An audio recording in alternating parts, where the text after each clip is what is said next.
$95 to prove that I'm not in it for the money. So go out and have a look, even if you don't want to buy the book, I don't care. Then I've got a free blog called the OBE Outlook on Life, and I try to put out a blog article every couple of weeks. I do OBE book reviews. I've got book reviews for like 80 different books out there that are about out of body, mostly, not all of them. But I review them and say, okay, this, like Frederick Ardima's book is fabulous, William Buhlman's book is fabulous, and this one's crap, or whatever. So I try to be pretty honest about it. As an author, I don't like to diss fellow authors and their work, but I got to be honest with the work too, and say, this one's only 56 pages, and it doesn't give any OBE techniques, whatever. So I try to lay it out on the line. So there's my contact information, and I think that's the end. So, I want to open it up to questions. Thanks for listening to me babble. I could go on, like this for hours and days if my voice would last, because it's kind of my pet topic and I love it so much.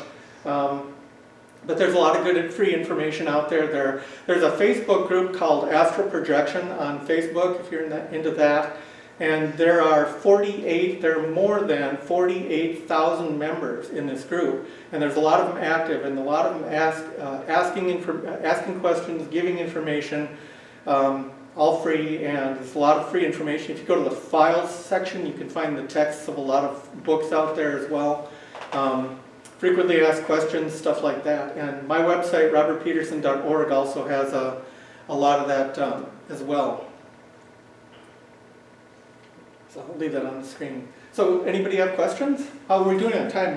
Well, it's 12:18, so it's a little over an hour I've been babbling. Well, let me ask you.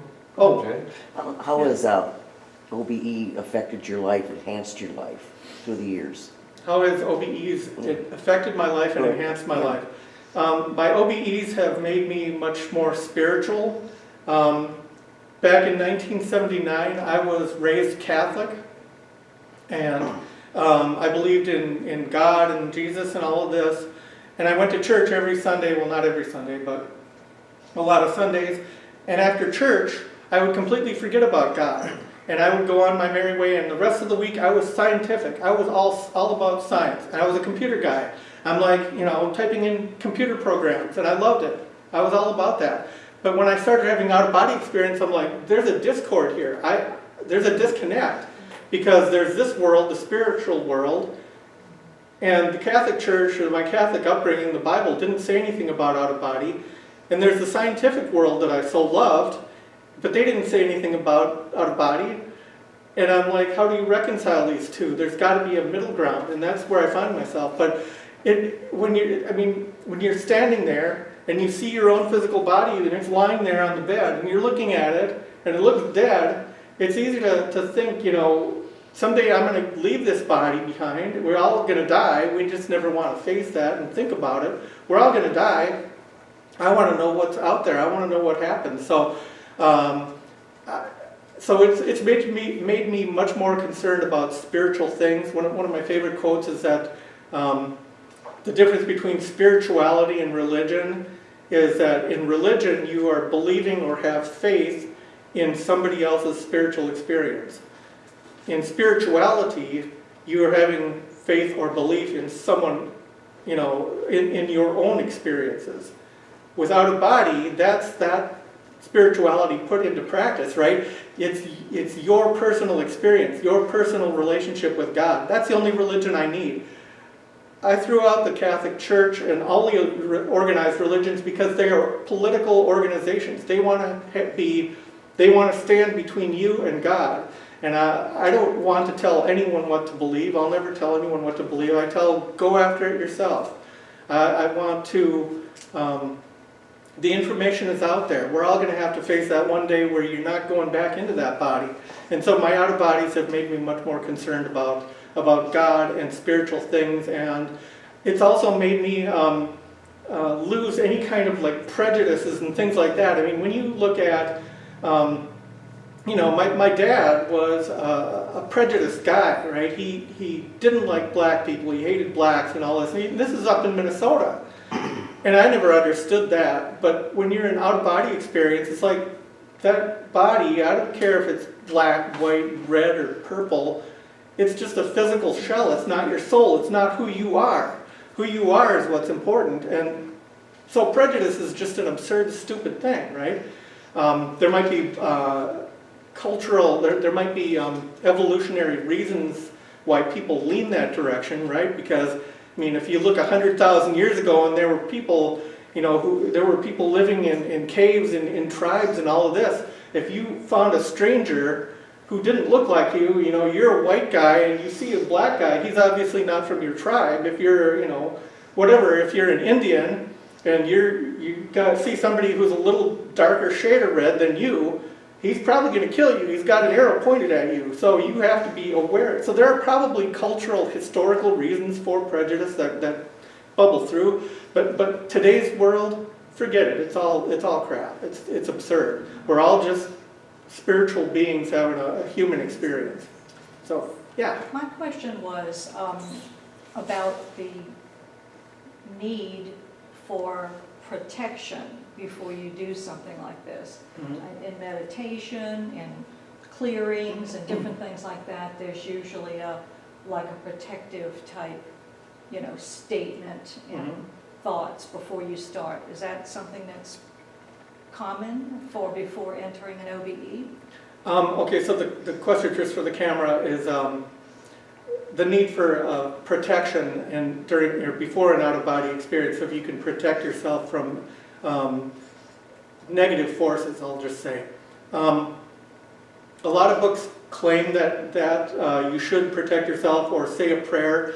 And there are several books out there that say, if you're Buddhist, say a Buddhist prayer. If you're Christian, say a prayer to Jesus. If you're a Muslim, say a prayer to Allah. And it's basically addressing your own personal protection, your own spiritual protection. And my personal belief is that it's just invoking your own inner power, your own inner protection.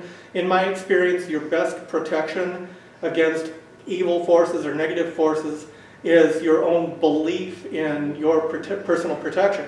So if you believe that you are more powerful than they are, I've had many times where an entity that comes, tries to scare me or whatever. Really, go away, get out of here. They're only empowered by your fear. So if you are fearless, if you believe in your own protection, if you believe that you're surrounded by the light and surrounded by entities of goodness or whatever like that, then you won't have a problem. Sort of the placebo effect. Exactly, it's a placebo effect, that's what I believe. But there's also the adage, whatever works for you, because if you believe that you're going to be protected by the power of Christ, by all means, do it. It gets you beyond that fear point. If it gets you beyond that fear point, right, exactly, right. Let me try to clarify. When you're talking about two different places that you can visit, which you're really talking about two different states, vibration, because it's all about vibration. It's all about the vibration. Everything we have, here, there, it's all about the vibration. So you're talking about an out-of-body experience where you rise up in your living room. You're in your living room. Your astral body is in your living room. You have not gone there. You're still here. But then can you change your vibrational state? Can you do that? Change your vibrational state and go higher? Because you said, that Jesus, okay? That would be 5th, 6th, 7th density. That's way up there. Whereas the negative beings you're talking about are residing lower because it's just like layers of crud and water. Heavier things sink down. I always say in these groups that Hitler dies and Jesus dies. They're not going to the same place. They may go to the same overall place, but one is, I'm sorry, you're not here yet. So Jesus is rising up above. Can you rise above at an instant by thinking about it? Or, you're saying you're in your living room, but can you say, well, I don't want to be in my living room. I want to be in 5th density. Yeah, usually when you're in your living room or bedroom or whatever, that's what they call the real-time zone, or a lot of people refer to it as etheric projection rather than astral projection. People describe astral projection as being, they differentiate between out-of-body experience. That astral means that you're in a another realm altogether, a higher plane of existence, a higher frequency, a higher vibration.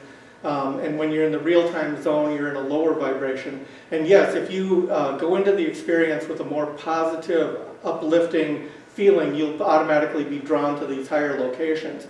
There are also, I mean, I've had many OBEs in which I'll just suddenly find myself in a location I don't recognize, right? I'll be standing in a city and it's like, where the heck am I? And okay, let's go explore it.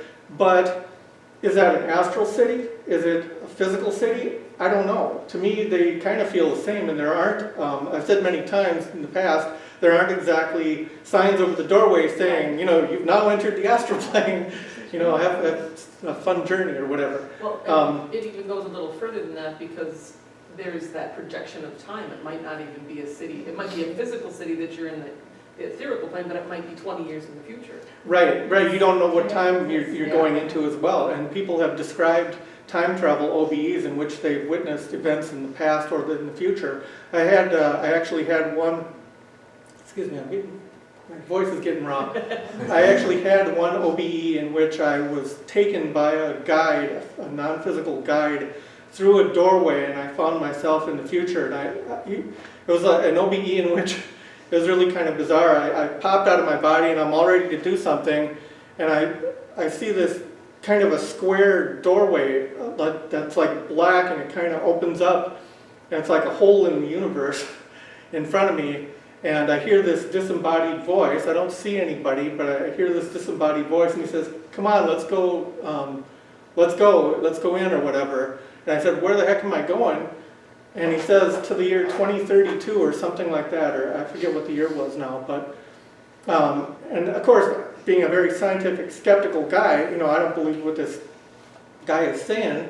But I went there, and I found myself in a location that seemed very physical, but it was supposedly in the future. And a few things struck out as very odd. First of all, I expected the population explosion to be crazy and that there'd be lots of people, you know, this far into the future. And what I saw is very few people. And I was in the northeast Minneapolis where I grew up, near my home. Was the location I thought I was. And I didn't see any cars, any automobiles. So I thought, well, this is weird. There should be normally cars that would be there. All of the roads had seemed to have been transformed somehow into these little, it's like mini subways for like automatic cars. It was like, I don't know, some kind of mass transportation, but it was just really bizarre. I did see some people there, but it was like really weird. But anyway, yeah, past, future, you don't really know. But there are these non-physical guides out there, and they are willing to help you, and usually they're very standoffish. They won't interfere or help you unless you ask for help. Usually, I mean, in this particular case, the guy was kind of like, "Come on, you know, let's go do this." But in most cases, you can't see them, right? These non-physical guides are out there, they're ready to help, and you can hear them, they're all around you. So like if you're in an OBE and you're trying to do something, it's like you can ask, physically say, or non-physically say, you know, "Could I get some help with this?" And someone will say, "Sure, I'll help you with that," and they'll come help you. But unless you ask, they're not going to help. They're not going to interfere. And if you do see somebody, chances are it's either more of a ghost, somebody with a lower vibration level, or a physical person. And you can bump into physical people and you can even talk to them, but it's like you're talking to their subconscious. They act distracted. They're walking around, they're making breakfast, whatever. They won't look at you, make eye contact. They'll talk to you, but it's like you're talking to their subconscious. Well, yeah. So there's kind of this idea or theory of like a multiverse, right? Mhm. Has there been any thought or people talked about, you know, maybe when you're having an out-of-body experience that really you're going into, you know, another different universe, you know? That's like, it goes back to Rick's statement of different vibration levels, right? A lot of people, especially in this genre, feel that there is no, that time and space both are illusions, and that what we're really experiencing is an illusion or hallucination. It's kind of like a dream world, but it's more objective. So it's more like God created this dream world for us to interact in. But it's just another dream world or whatever, a No, what consensus you just said reality. was, sometimes they don't see you. No, you don't see them. Well, they don't see you. It's because it's just like, we could have that multi-universe right here. We don't see them because they're on a different vibrational level. Thank you. So, Right, functioning on a different dimension. Yeah. Right, yeah, I've had OBEs. I remember one OBE in which I left my body and I found myself, I was in my bedroom, and as soon as I got out of body, it was like I was standing in the middle of a ballroom and there was a bunch of people dancing like and talking like it was in some kind of a party, but they all were dressed in like 1920s type dress, right? They were in black top hats and coats and ties and everything in there. And I'm looking around, and I could tell right away that they couldn't see me. It was, I don't know if it was an echo of the past, or where I was or anything, but it seemed like they couldn't see me. I was on a different wavelength, but I could somehow see them. So yeah. I have another question. Mhm.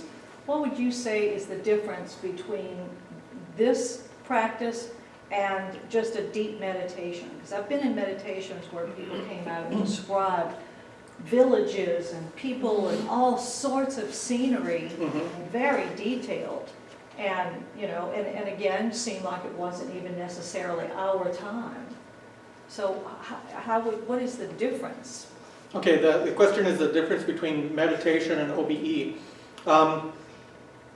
Usually it's the point of view of your awareness and nothing more. When I'm in meditation, when I meditate, what I'm trying to do is completely blank my mind and make my mind as still as possible.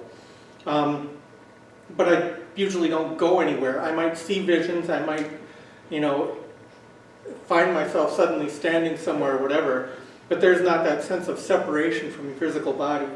In an OBE, you have that sense of separation and being somewhere and movement away from the body, and that's kind of your intent. I remember one time I was participating in a meditation class in Minneapolis in downtown many years ago before I met Kathy, and maybe it was after.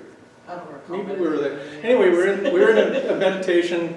We were in downtown Minneapolis, and there was a lot of people, and we were trying to go through this guided meditation or whatever. We're all lying on the floor, face up, eyes closed, and the person was trying to talk us through a meditation, and I'm like, this isn't working. This isn't working. This isn't working. The hell with it. I'm just going to do my OBE, and I refocused my OBE. I did my OBE stuff, and then pop out. Right? So the OBE stuff was easier to me in that particular case than a meditation. But there are similarities though too. In an out-of-body, when I induce an out-of-body, I have to go through this phase not only where I shut off all the sensory input as I described, but I also have to shut off my mind as well. So it's almost like you're going through a doorway. Right? You have to make your conscious awareness so small that it's like this tiny, tiny pinprick of awareness, just a thread to hold on to long enough to get through that hole. And you have to give yourself momentum to do it. So it's like walking a tightrope. You're basically holding your mind still while not losing grip on that consciousness. So the most common problem people have is trying too hard to not fall asleep, trying too hard to stay awake, and the other problem is not trying hard enough to stay awake, so they do fall asleep. So there's a very delicate balance there. It's a tightrope act, or a balancing beam, where you have to hold your mind at a completely still state, like meditation, but yet still have that momentum to go forward. So what I usually do is I lie there, I cut off all my sensory, I silence and all of this stuff and relax completely. And then I imagine as vividly as I can that I am floating like a bottle of water or bottle of wine, whatever, like a bottle filled with liquid. Imagine it floating and rocking gently. And as it rocks, the liquid inside kind of goes like this, back and forth, sloshes back and forth. And I imagine that my physical body, that my consciousness is rocking like this inside my physical body, right? And then as I get this going, I kind of affirm to myself subconsciously that this motion, this feeling of rocking back and forth is just going to continue on and on. And then I kind of let it go and forget it. The rocking still I kind of feel the rocking in the background still, but I forget that and let go of it. And then I narrow my mind down, narrow it down to where it's just a pinprick of consciousness, just a tip. And then what a lot of people find at that point is the hypnagogic images might start appearing to you. What that is that it's a precursor to sleep. Right before you hit the boundary of sleep, people inducing OBEs have to extend their awareness further and further into sleep. And so what happens is when you get to a certain point when you get close enough to sleep, you start seeing images automatically and hearing things. You'll hear voices, they will be very realistic. You'll see things, you might see a football stadium full of people, you might see a pair of fuzzy dice, whatever. You'll see anything, random images. You'll hear voices, you'll hear people saying parts of sentences, not even complete sentences, but they'll be like, you'll hear a woman talking to a man, and you'll hear them both. And it's like, the best thing to do at that point is to wait for an image to appear in front of you, and it'll be a very realistic image. So you see that pair of fuzzy dice, and you basically make them your own. You basically say, oh, that's mine, I want to start playing, and you, in your imagination, you imagine that it's turning around and around, because it's easier to visualize and imagine something in motion than it is something that's stopped. Stationary objects are very hard to hold on to in your imagination. And it doesn't matter what the thing is. One of my favorites is I'll imagine a grain of rice, a single grain of rice. You've seen millions of them, right? You know exactly what they look like. Just imagine that grain of rice as carefully and completely as you can, and you just hold on to that image or whatever, and you start turning it around. And what you do is you hold on to that hypnagogic image, and what you'll find is that sometimes they'll disappear, they'll poof. Some of the objects, like if you see a football stadium full of people, you won't be able to twirl that around, at least not easily. But it's just an image in front of you. But so you just let it pass and wait for the next one to appear. Then you see a box of cereal, and then you say, that's mine, and you start grabbing it and twirling it around. But what happens is you're asserting your awareness, and you're using that kind of as a focal point. What happens then is that usually, you're lying there floating, you're manipulating these images in front of you. What happens is usually there's kind of a click, and it'll seem suddenly like everything is stopped. Everything might go black, you might not see any images anymore, and then the vibrations a lot of times will sweep in and go boom and fill you with this electrical feeling. Sometimes it can be scary and electrical, like I said at the start. Just ignore it and let it go on. Don't try to encourage it, because if you encourage the vibrations, they're going to fade away. Best thing to do is to just, it's like getting slapped in the face. When you feel those vibrations, it's going to jar you, and you're going to think, whoa, this is scary or whatever. You got to hold your mind in complete silence. So return your mind to that silent state as best you can. Just say, okay, I'm just going to watch what happens. That's the best attitude to have. Just watch what happens. Let those vibrations, if you encourage them, they're going to fall off into nothing and you'll lose the experience. If you let your mind go completely silent and focus, nothing but focus, just watch what happens. You got to keep a watch. What will happen is the vibrations will get louder and louder.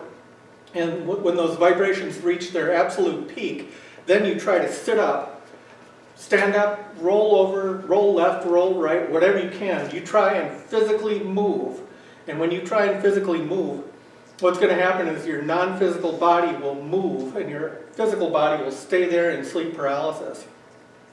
Then you get up and walk away and do whatever you want. So anyway, that's kind of the long and short of it. Did I answer your question? Okay. I believe you said in that one book there you have a number of different ways to get into that state, right? Right. Because it's not just one.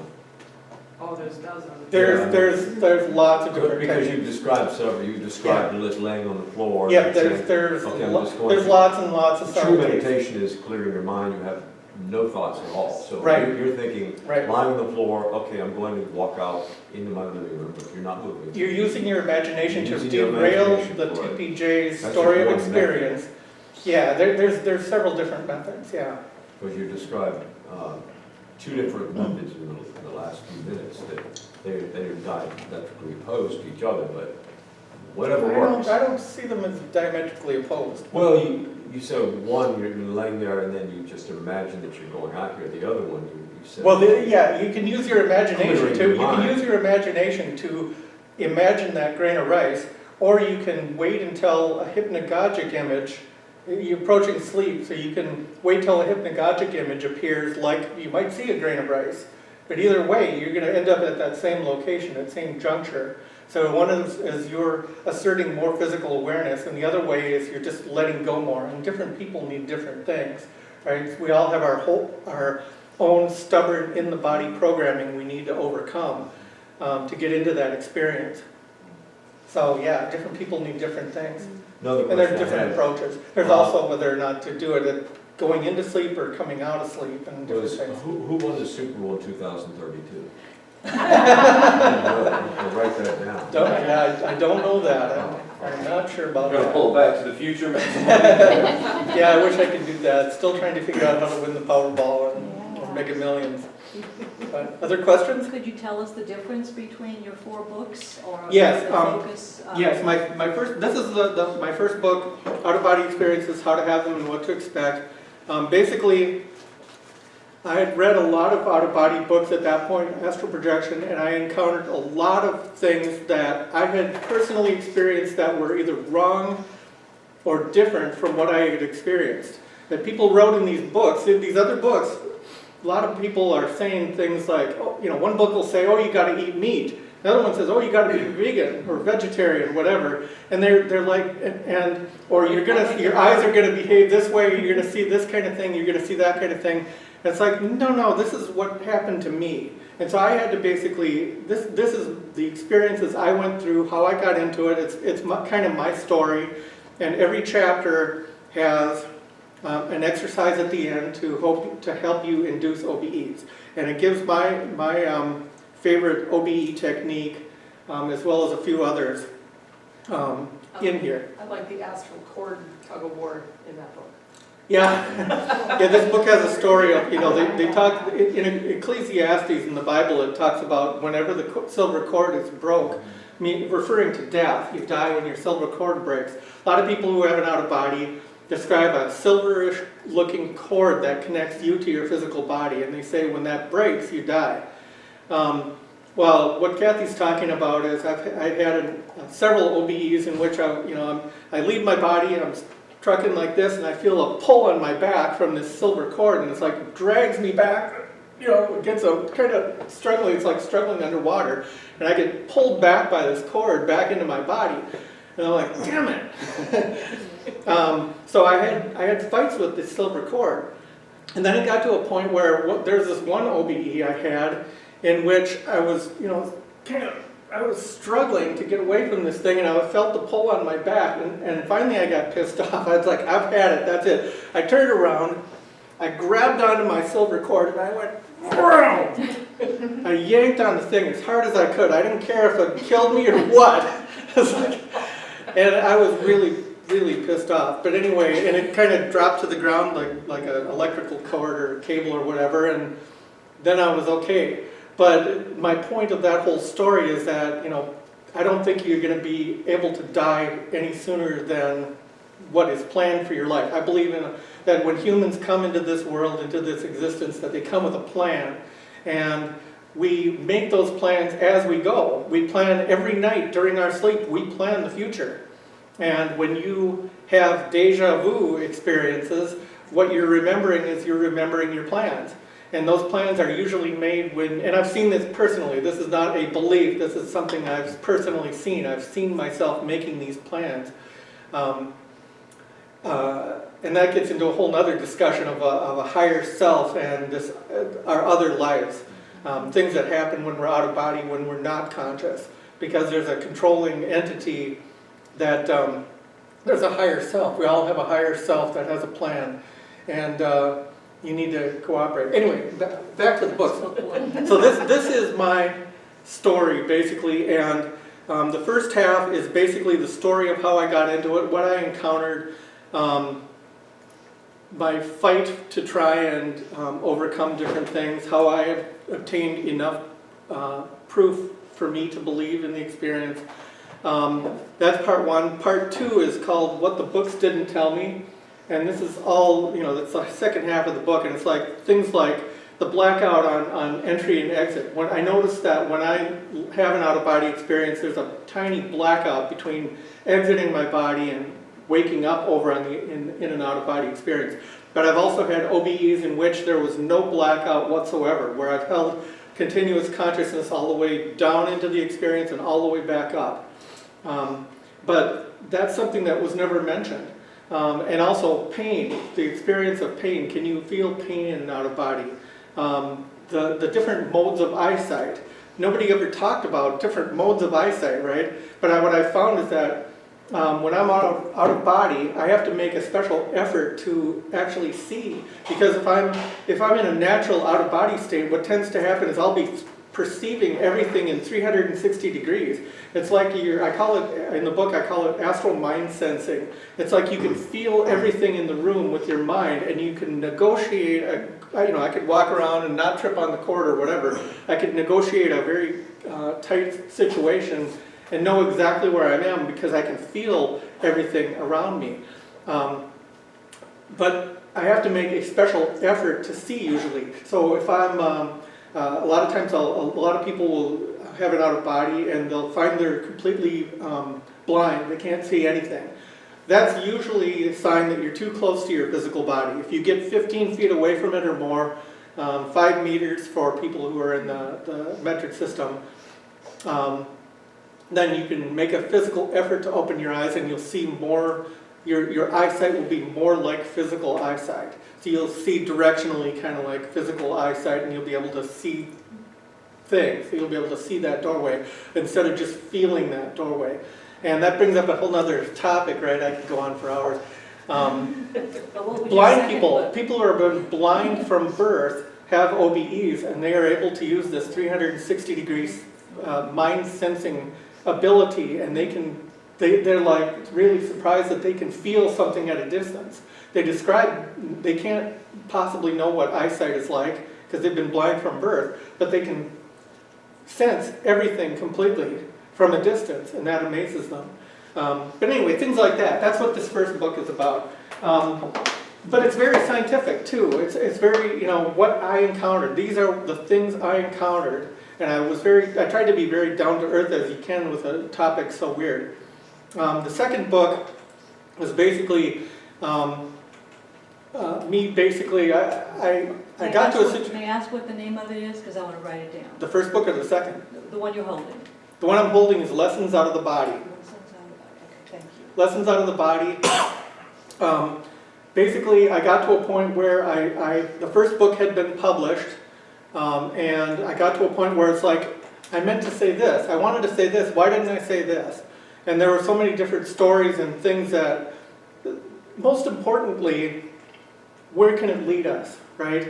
This is very down to earth, out-of-body experiences, how to have them and what to expect. It's very down to earth. This is what I encountered. This is what you should expect. This is more like a spiritual journey. This is like it has stories in there of lessons I've learned, not just out of body, but because of out of body experiences. It talks about, there's a chapter in here called Chasing God, where it's experiments I did where I tried to contact God. I had all of these experiences or I would try to contact God. If there is a supreme being called God or whatever, or Allah, or whatever you want to call it, I wanted to try and make contact with that. And these are the experiments that I did to try and do that. I never had any experiences that were like that. I mean, there are books out there with much more intense experiences that are like universal consciousness. My favorite OBE book, by the way, is Jürgen Ziewe's Multidimensional Man. He's been way out there. He talks about the afterlife. I think he has more, he could teach us more about the afterlife than the entire Bible, because he's been out there, and I can tell from his writing that he's genuine. He's the real deal. But this talks about, and this is also in 2 parts as well. Part 2 is called 20 Years of Out-of-Body Research. Only 20 back then. Now I'm up to 40. But this talks about, how, things like one of the chapters, how are alien abductions OBEs? So if you read like John Mack's book, and this might interest Rick too, if you read John Mack's book, Abduction, a lot of people claim to have alien abduction experiences where they seem to be taken through the wall and they're floating and all of this. If you look at the symptoms, they're all out-of-body symptoms. Unless there's a burn marks from a flying saucer in your front yard, I mean, the vast majority, I think, of these alien abduction experiences are just out-of-body experiences that are being misinterpreted. Not to say there aren't aliens involved, because, I mean, if I'm an alien, if I'm from Alpha Centauri and I want to visit a place, I'm sure a hell of a lot easier to do it out-of-body than it is to do it in a physical vehicle, because that's harder to transport a physical vehicle across light years of space. So anyway, that's lessons out of the body. In the first book, Out-of-Body Experiences, I have a chapter in there called, what do I call it? I don't know if there's an index. It's called The Small Still Voice Within. And it talks about when I started having out-of-body experiences, I started to become more intuitive, more psychic. None of the books talk about this, right? That was another thing. They talk about, they don't talk about it, but when I started having OBEs, it seemed like I got psychic, or at least I had more psychic experiences. If I had an OBE, there would be a period of time, like a week or two after the OBE, in which I could know what song was going to be on the radio before I turned it on. I could tell that somebody was going to call before they called, and things like that. And I experienced a lot of these weird things, and I developed this thing that I called my inner voice, which is basically all you're doing with your inner voice is you're talking to your subconscious. But your subconscious is in contact with these other layers of reality, your higher self. So I learned how to talk to my subconscious. My subconscious can easily already talk to other layers of reality, and that's where these plans are made for our lives, whatever. So I've had a lot of people ask me about that chapter of the first book. How do I learn to have my own inner voice and have these same experiences? And I've always put them off and said, I can't treat the subject lightly, because I don't want people going out there trying some of these things that I tried and did and experiments, and then blaming me for if they become schizophrenic or whatever, start hearing voices, right? I don't want to have that on me. So I wanted to treat the subject fairly and properly. So I wrote this book, Answers Within. Answers Within is basically, the subtitle, How to Use Your Inner Voice for Wisdom, Spirituality, and Psychic Awareness. So basically, Answers Within describes the process of how I learned to talk to my inner voice and how I learned to unlock and tap into that subconscious, deeper layers of the psyche. And that, I think, I've got a lot of personal stories there too of different psychic things or whatever that I've encountered. And then Hacking the Out-of-Body Experience is the one that I just released in 2019. And it is basically, it's all geared, there are no stories, no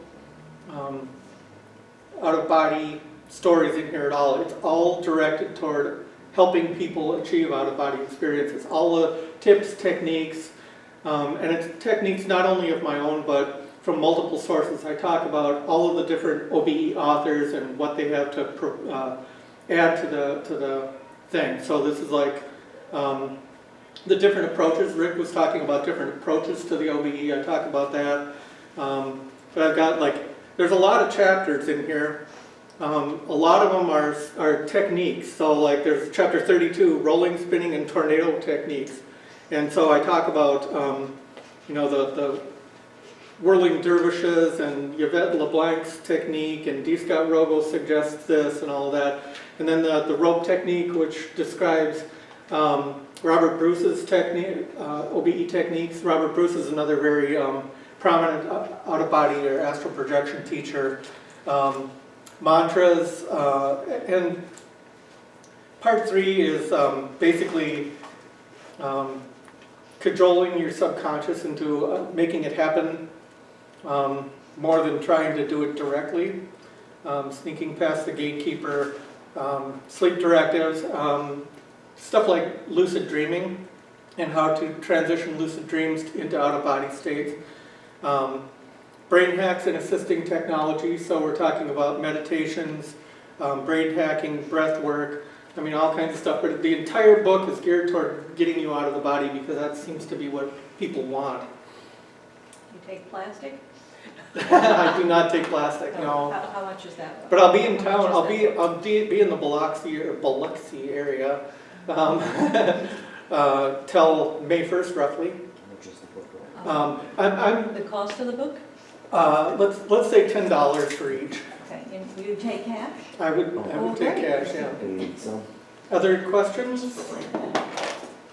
I have kind of, go ahead. Sorry, just real, hopefully a really quick one. Yeah. So you talked about really trying to physically make movements as part of the out-of-body experience, which is sort of what, in my head, I was thinking, you would do that when you wanted to leave the out-of-body experience. So when you want to leave, what do? You just say, You mean when I you- return to my When body? you come back to your body? Yeah, like, how do you do What, that? I have never, well, You don't get one? usually you don't have to worry about going back to your body because OBEs tend to be very short.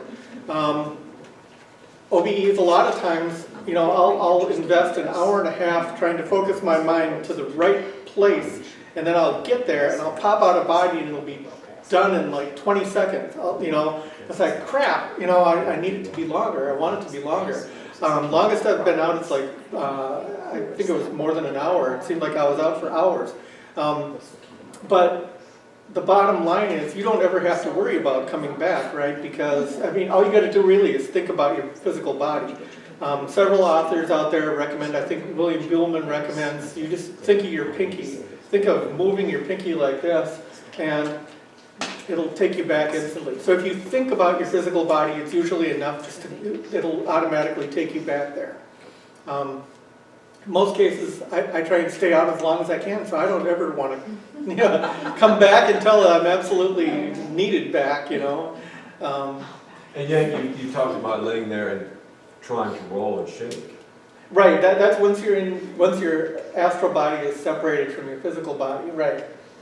So when you get that vibrations, the vibrations sweep over you back and forth. When they reach their highest point, that's when you try and make a physical movement to exit the body. And your astral body ought to peel off. A lot of people, what happens is, the reason I say that, a lot of people, they get to this point and the vibrations sweep over them or whatever, and they just kind of think, what happens now? What do I do next? And they don't even think about themselves floating up, and they're like, what am I supposed to do? Well, what I did, the very first OBE I had, and it was a very long, I don't want to go into that because that'd be another hour discussion, but the very first OBE I had, I'm lying there and I can tell I'm separated from the physical body, and the vibrations are kind of smoothed out into nothing, but I'm like, what do I do now? And my first reaction is, well, I want to, but then I found myself paralyzed. I want to move, I want to get out of here. I found myself paralyzed. So I kind of like slipped my arms out. It was like slipping the gloves off.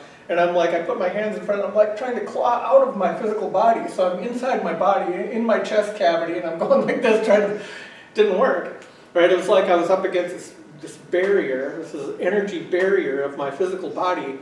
And I lied back down and I lifted my feet and did a backward somersault and peeled right out of my body, just peeled off of it.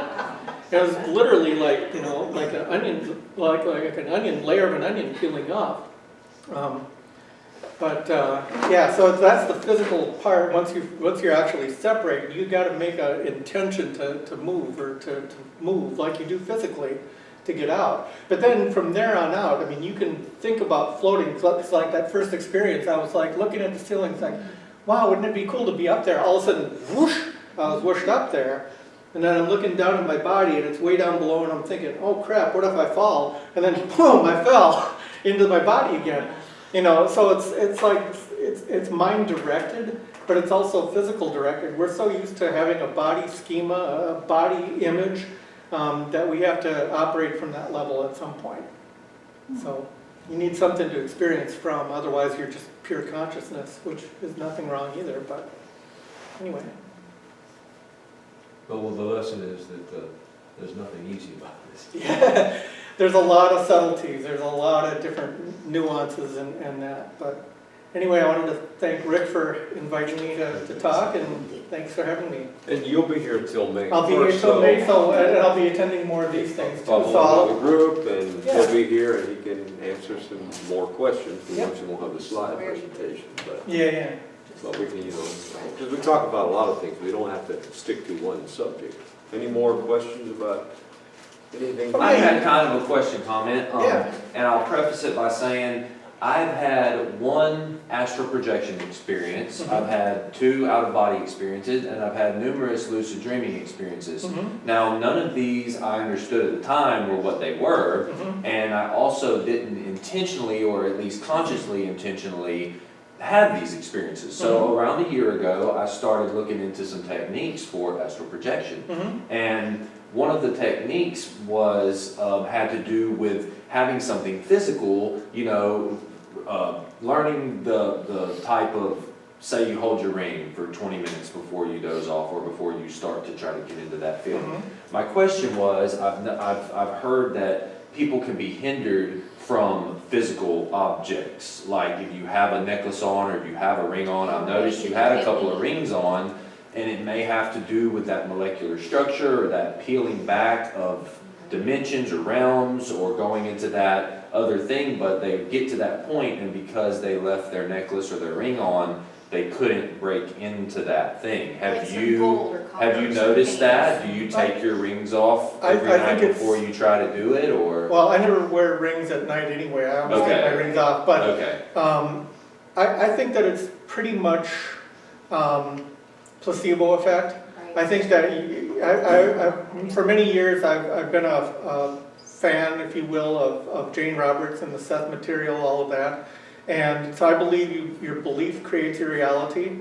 And so if you believe those things are going to hold you back, they will hold you back. okay. Some people, but it's also a matter of focus, right? Some people will meditate while holding crystals. And these crystals will help you focus your mind. And I don't know if they have any special properties, physical or non-physical, that can aid in that. But I mean, I've tried different gadgets and gizmos and supplements and things like that. And I talk about a lot of that stuff in the book, in the hacking book. Well, but- part of the reason I ask is because I have some hardware in my shoulder. Yeah, So, that isn't gonna, that It isn't shouldn't gonna have bother anything. you. No, that should not hold you back. And I have one other thing, which kind of I just thought of. One of my out-of-body experiences was when I don't have any really real physical memories until I was maybe 4 or 5 years old. My first memory, and I realized years later it was an out-of-body experience, was I was probably a month old, and I remember looking down at my mother, had me swaddled up, and she was in a rocking chair. Yeah. And, when I first thought of this, I'm like, I was just envisioning this, but I went and talked to my mom about it years ago, and I explained the rocking chair, and I explained the house we were living in, that we moved out of before I had any physical memories, and she said, well, how could you know this? And so I would be interested on what your take is on that. What was I doing as a month-old spirit in this incarnation or in this lifetime looking down at, I wondered what the significance of me remembering that was, Well, I don't know the significance of remembering it, but I think maybe you're just coming into more awareness. Right. I think as children, when we come into this physical body, our natural state is being in this other world. Right. It's unnatural for us to come down into that little tiny confining baby body that has no Physical control. vessel, right. Right, that physical vessel, and I think we dissociate from our physical body a lot. I mean, babies sleep like all the time. They wake up and cry and whatever, they eat, but they sleep. Right. Mostly they just sleep, and it's because, and they're out of body during this time. So it's kind of a natural state to them, and it's only when we become more ingrained in the physical experience that it kind of drags us down and all of that. Right. So I think I would tend to think of it as more as a natural state you were returning to, and I also believe that everything in life is a lesson. I think we come here to learn lessons, and when we're learning our lessons, we plan these things out very carefully. When we remember them, it's deja vu, and when we learn these plans and do these life lessons that we plan to do, life goes smoothly. It's only when you fight against your lessons, and it's only when you ignore the signs and refuse to learn your lessons and do these things that you're dashed on the rocks. And that's when you get flat tires, and that's when you get this and that. It's because you're fighting against your own plans, Right. plans of your higher self. That's my belief. Yeah, I like that. We believe that. Yeah, we Nice. believe that too. Yeah, our little soul contracts. Yeah, soul Yeah. contracts, Soul contract. right? Yeah. But I also believe that there is no destiny. There are plans, but there's no destiny. I believe we're constantly making plans every night. We're adjusting things, and we're tweaking, and we're making changes. There are certain life events that you've got planned. You know, I planned to marry Kathy in 1992, and I don't think that was planned. But you know, and those events are planned. But Right. anyway. Well, thank you all. Thank you. Thanks for.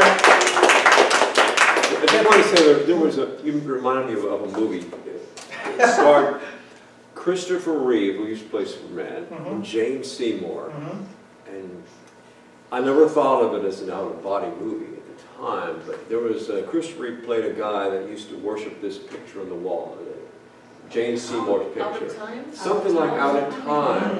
And so what he did, he went into a room, he created, he put everything in the room that was from 1894 or whatever it was.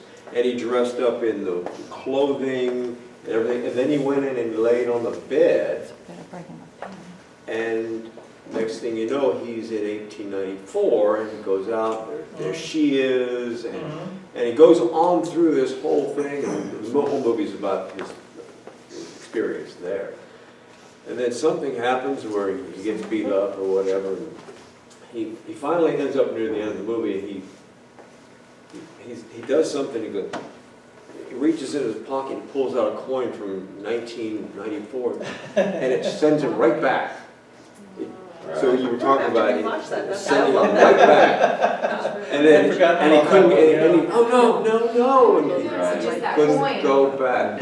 Any remembrance at all of where he really should be. I don't know what reminded me of that, That's but something interesting. about when you said it shoots you right back. I'll in. have to reread that one. Yeah.